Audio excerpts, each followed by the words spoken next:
Hey, what's up, everybody? I just discovered something in Lightroom that I wanted to share with you. I stupidly thought that I was the first one to discover this, uh, but obviously I wasn't. But there's not a ton of videos about this out there, so I figured I'd do a quick one. Not really, I talk a lot. Uh, Relatively quick one, and show you what I'm talking about. So, tilt shift. Tilt shift photography. Um, Really, it was made to make vertical lines vertical. Uh, if you're taking a photograph of a tree, um, when the tree goes up, the lens is spherical and only can catch so much of it, and then it'll start to move. You can do research on that, whatever. I'm not going to bore you with all that, but that's what they were made for, to make the lines of buildings and such be straight in a photograph. You're actually tilting the lens. Those lenses are stupid expensive. Kind of like I guess it's a byproduct. I could be completely wrong in all of this. Um, uh, that the lenses were originally made for what I'm talking about, but the byproduct is you can make things look miniature. Make it look like real things are toy sized. That's the cool thing about it.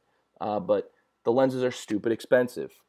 So, as you can see here, I'm pointing, kind of looks a little toy-like, maybe, because I just updated that. Oh, and by the way, if you're not following me on Sar Geek Photography on Facebook, please do. If you don't, you're going to miss out on my continued preparations and then my final beginning of my epic road trip to Alaska from here in Virginia and back that I'm going to update every day. I'm going to have a vlog. I'm going to be videoing everything, taking pictures. This is my retirement from the Navy. You can't tell by the beard. Epic, decompress photo trip. So follow me on Sar Geek Photography. Follow me here on YouTube. Like the video, give it a thumbs up, leave a comment, ask a question, and I will get back to you. But I had taken this photo of my CRX during the first snowstorm. Yes, I drive a CRX, and it is awesome. And I was like, you know what? I discovered something while I was editing another photo, and it didn't work with that photo, obviously. I wanted to give it a shot here. So, not the best, because I don't have any photos from on top of buildings to show people, or really tiny cars to really give it a true effect. But this was taken with a regular lens. And it's my first attempt at this. So I think it's pretty good. Kind of looks like a toy car. CRX is small anyway, right? But let me show you how I did it. So let's get into Lightroom. We'll jump right into it, okay? So here's the original photo. It's nothing to write home about. Took it with my iPhone, first storm. But I like it, right? And what I discovered is right here, when it comes up, these graduated filters, okay? So ND filters are really expensive. The filters that allow you to take, really, in my opinion, what I'd use them for in today's world is to take long exposures. You get the 10-stop dark glass. But ND filters were created, well before we had digital and post-processing, to kind of darken the sky to bring more of it out, and then it was really dark on the piece of glass that you put in front of the lens.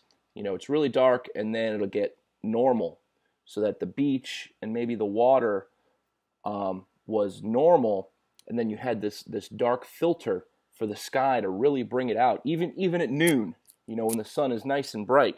You can bring out those details of the sky. Back when we were using film, and people still use film, I do.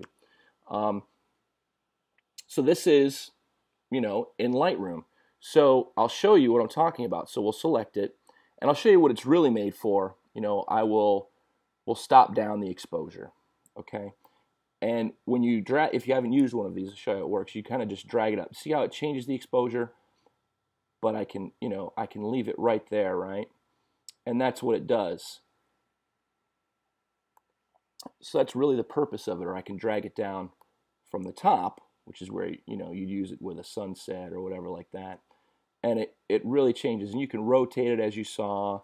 You can make it, and you can change any of these effects, right? Well, there's one more effect right here. Sharpness. Let's go ahead and delete this. We'll put the exposure back, double click, and we've got this sharpness. I mean, it's already there because I was using it before. So let's go ahead and do what I was doing before to get that look. We've got the sharpness all the way at -100. And I'm just going to try and bring this up, right? And then we'll do another one. We'll hit new. We'll come in from this corner. And maybe we'll come down like this. And as I said, first attempt, so bear with me. We'll hit new again. Maybe bring in another one. Oh, and that's going to really do it. So we might want to, because we're overlapping so many of them, maybe we'll bring this sharpness back a little bit to match what we have in the upper left-hand corner. Maybe I want to bring it down some more. Hit new again. So we can really give it that look. Done. And there you have it. Obviously not the best. Obviously you saw how super fast I did it. I had to use 4 different ones to give it that look. It's not a great picture to begin with. I get it. I'm gonna do a lot more practicing with other photos that this could work with, and go take some more photos with this exact intent. But I figured I'd put this together right quick and show you some of the other things you can do in post-processing if you have Lightroom. So that's pretty neat right there. I think so. Pretty cool. I'm going to continue using it. So that's it. If you like the video, give it a like. If you think it sucks, don't give it a like. But looking forward to having you follow me on my trip to Alaska. Peace.